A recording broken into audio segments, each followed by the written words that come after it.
So I'm here to present on what I would want my 21st century correction centers to look like.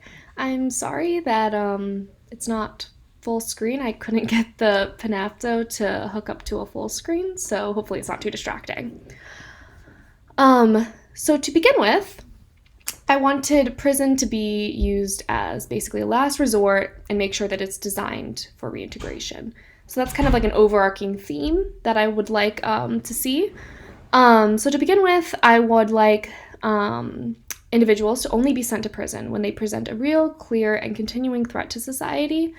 And the reason for this is because there are plenty of other recidivism options that can be utilized when appropriate. So something could be just putting them on probation, community service, or providing them mental health services.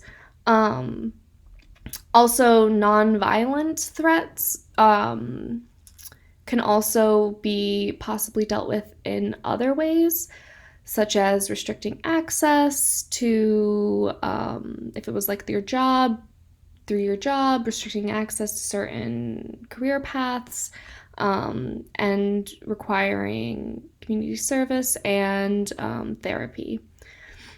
Oops. So the whole model that I'm kind of basing this off of is obviously the reintegration model from the textbook. As the textbook stated, 44% of prisoners are rearrested within the first year of release, so obviously the current prison model isn't aligning with a reintegration model, which is something that we really should be doing for the safety of not only the individuals in prison, but also for the entire society.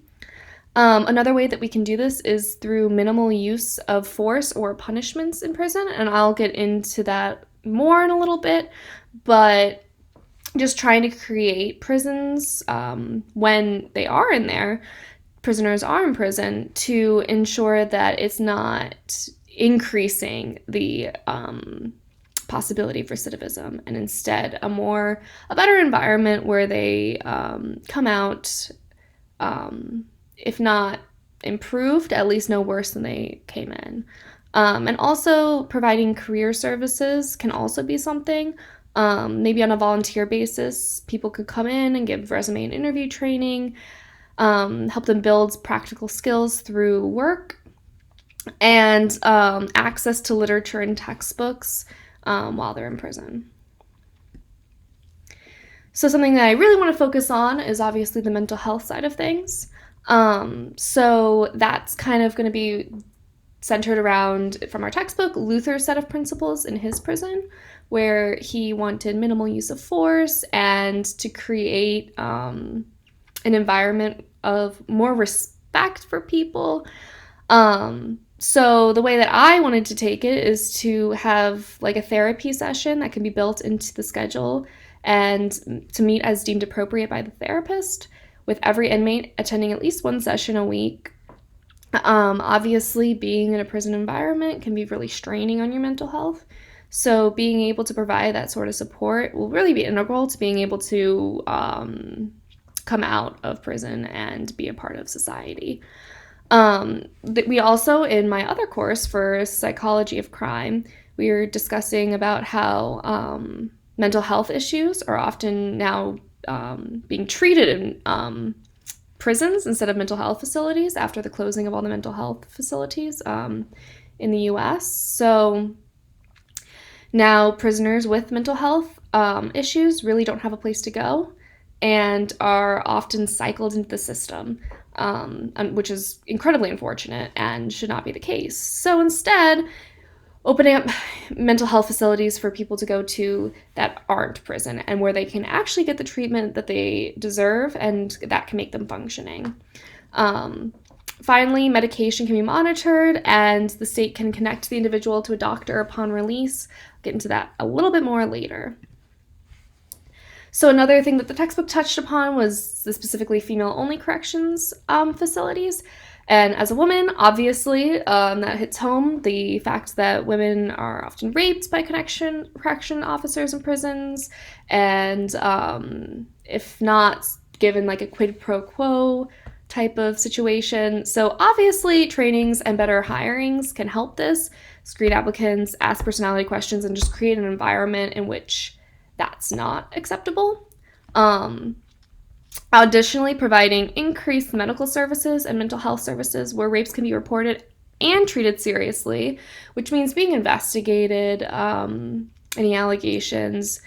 Any officers with repeat allegations can definitely be looked into further, require additional someone overlooking them, stuff like that, where stuff is actually getting done, and if proven or if the chance of likelihood is high, making sure that this is prosecuted and the person loses their job and can no longer be working in an environment like this.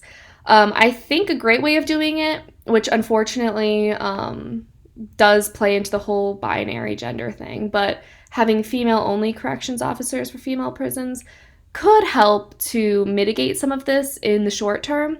Obviously, we would need, in addition to that, these trainings, these mental health services and medical services, and treating rape seriously across the board. But this could be a way of improving that situation immediately. So like I was saying before, revamping laws surrounding this, so making sure that there's strict laws on correction officers and inmates where rapes will be prosecuted and allegations reviewed by a third party, as well as excessive force on the inmates can be reviewed and punishable, to kind of keep people held accountable for their actions and not create an environment where corrections officers can get away with whatever they'd like, because obviously that's not beneficial to anyone.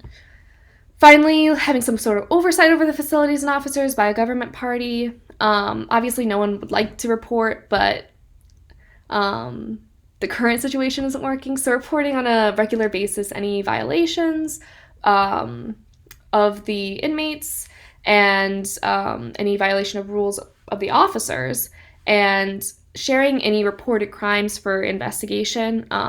As we know, people are not good at investigating themselves, so I think a third party could help to create more substantial change.